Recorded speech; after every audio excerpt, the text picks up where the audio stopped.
I wasn't able to think of any myself.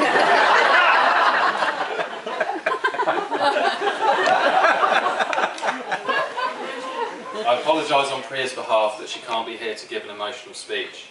I apologise on my behalf that I'm stereotypically British and incapable of anything bordering on emotion.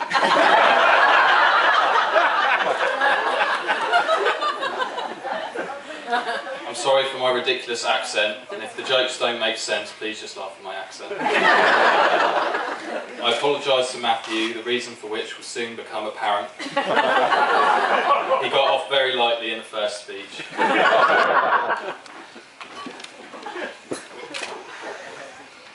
In my formative years, I tried many times to get rid of my older brother.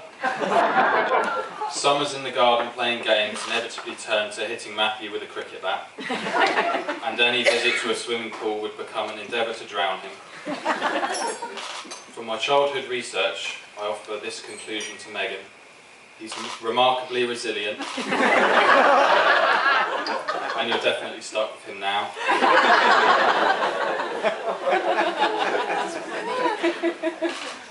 Matthew was always the clever teacher's pet and the better behaved brother when we were growing up, which allowed me to have less parental expectation on myself. He did provide our parents with a fair share of headaches in later years though.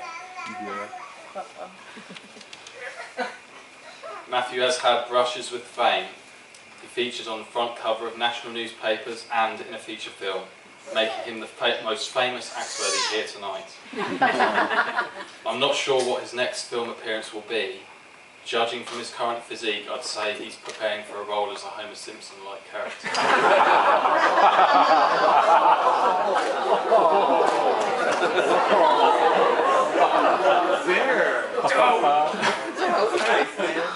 We welcome Megan's family to join ours.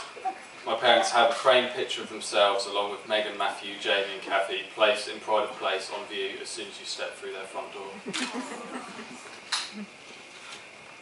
At the wedding in London, I explained that the occasion was an opportunity for me to get to know Megan's family, especially those with holiday homes and beach houses.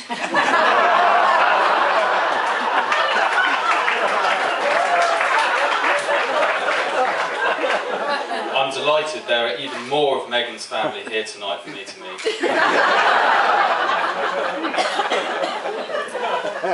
My parents are incredibly proud of my brother.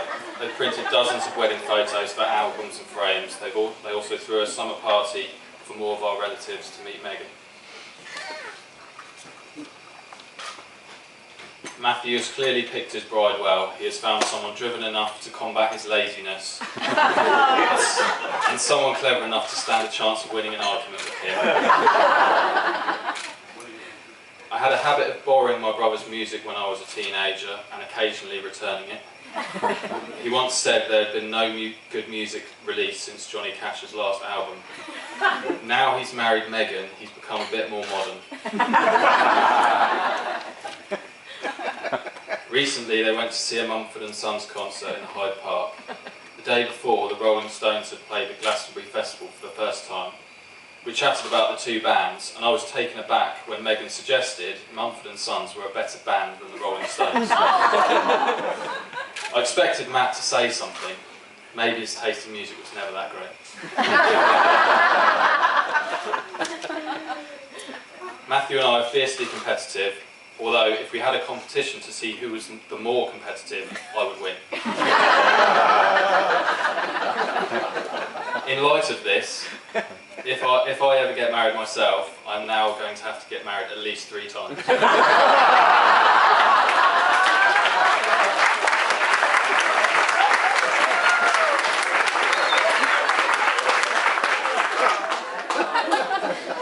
I'd like to thank my brother for the honour of being his best man, although this speech is probably the most daunting thing I've ever done.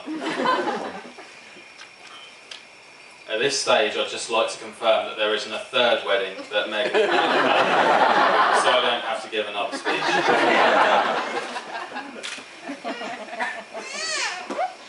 Matthew and Megan have been every bit the happy couple during their wedding celebrations.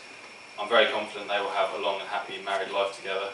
So please raise your glasses to the happy couple.